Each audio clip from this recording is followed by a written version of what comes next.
जमशेदपुर में चल रहे भाजपा अनुसूचित जाति मोर्चा की 2 दिवसीय प्रदेश कार्य समिति की बैठक रविवार को संपन्न हुई, जहां अंतिम दिन मुख्य अतिथि के रूप में पूर्व मुख्यमंत्री सह प्रतिपक्ष के नेता बाबूलाल मरांडी उपस्थित रहे। कार्य समिति की बैठक में अनुसूचित जाति मोर्चा द्वारा राज्य स्तर पर चलाए जाने वाले कार्यक्रमों पर विस्तार पूर्वक चर्चा की गई, जहां राज्य सरकार द्वारा अनुसूचित जाति की उपेक्षा किए जाने का विरोध किया गया।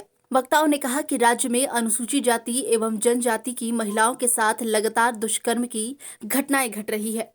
इस शोषित और वंचित वर्ग के साथ झामुमो कांग्रेस की सरकार केवल धोखा देने का कार्य कर रही है। ऐसे में इस सरकार के खिलाफ भाजपा आंदोलन कर रही है। प्रतिपक्ष के नेता बाबूलाल मरांडी ने कहा कि पार्टी के तमाम कार्यकर्ता एकजुट होकर इसके खिलाफ आंदोलन कर इस सरकार को जड़ से उखाड़ फेंकने का कार्य करे। वर्तमान समय में राज्य सरकार अनुसूचित जाति के लोगों का जाति प्रमाण पत्र भी निर्गत नहीं कर रही, जिस कारण अनुसूचित जाति के लोगों को अपने हक और अधिकार से वंचित रहना पड़ रहा है, जिसके खिलाफ भी भाजपा एकजुट होकर आंदोलन करेगी।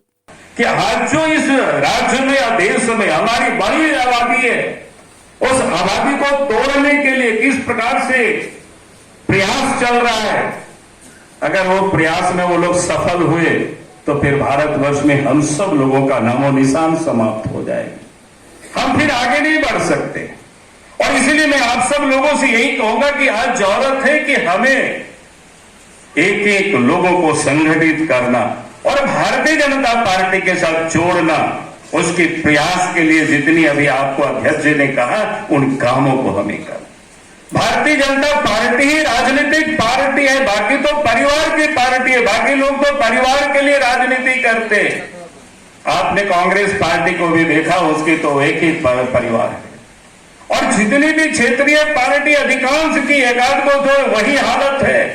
भारतीय जनता पार्टी ही एकमात्र पार्टी है जो इस देश की जनता का जो प्रतिनिधित्व करती है। राज्य सरकार ने जो इस संकट काल में अपना पूरा दायित्व को पीछे छोड़ करके लोगों को लूट खसोट भ्रष्टाचार में जो अपने को डाला है, और जिस तरह से आपने जो है महिलाओं के साथ बलात्कार और अनुसूचित जाति वर्ग के साथ जो आपने उसका शोषण किया है, उसके लिए इस सरकार के खिलाफ निंदा प्रस्ताव भी पास की गई। धर्मांतरण के मामले में इस सरकार ने जो अभी संरक्षण देने का काम किया, जब धर्मांतरण निषेध कानून लागू है उसके बाद भी आप धर्मांतरण को प्रश्रय दे रहे हैं।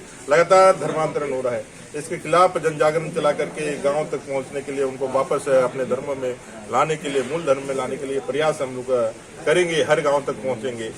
पोस्ट मैट्रिक छात्र योजना जैसे स्कॉलरशिप की योजनाएं जो राज्य सरकार सिर्फ एक वर्ग और एक लोगों तक ही सीमित कर रही है, वहां हम लोग कैसे इसको उनसे करवाने के लिए अपने आप को प्रस्तुत करेंगे, उसके लिए संघर्ष है। या कास्ट सर्टिफिकेट जो सबसे बड़ा मुद्दा बनकर के आज हमारे सामने आया है, जिसके ना बनने के कारण हमारे सारे संवैधानिक अधिकार, चाहे वो शिक्षा का अधिकार है, चाहे रोजगार का अधिकार है, चाहे सत्ता में नेतृत्व का अधिकार है, ये सारी चीजों से जो हमको वंचित होना पड़ रहा है, इसके लिए इस लड़ाई को जो हम लोगों ने प्रशासनिक मुख्यालय जिले में किया है, उसको गांव तक ले जाने के लिए और फिर वहां से लेकर के सदन से सड़क तक के आंदोलन की रणनीति हम लोग बनाई है। न्यूज विंग के लिए जमशेदपुर से गंगाधर पांडे की रिपोर्ट। धनबाद के बाद अब गिरिडीह के बरगंडा में खुल गया है आविष्कार डायग्नोस्टिक। यहाँ digital mammography, CT scan, ultrasound, X-ray DR, uroflowmetry, pathology, ECG, TMT, EEG, PFT, NCB आदि की जांच की सुविधा उपलब्ध है। यहाँ योग्य एवं अनुभवी टेक्नीशियंस के द्वारा सभी प्रकार की जांच की जाती है। आपातकालीन सेवा सीटी स्कैन 64 स्लाइस की सुविधा रात में भी उपलब्ध है। हमारे यहाँ 24 घंटे एम्बुलेंस की सुविधा भी उपलब्ध है। हमारा पता गोवर्धन लाल नर्सिंग होम के बगल में होटल गैली के पास, कोर्ट रोड, बरगंडा, गिरिडीह।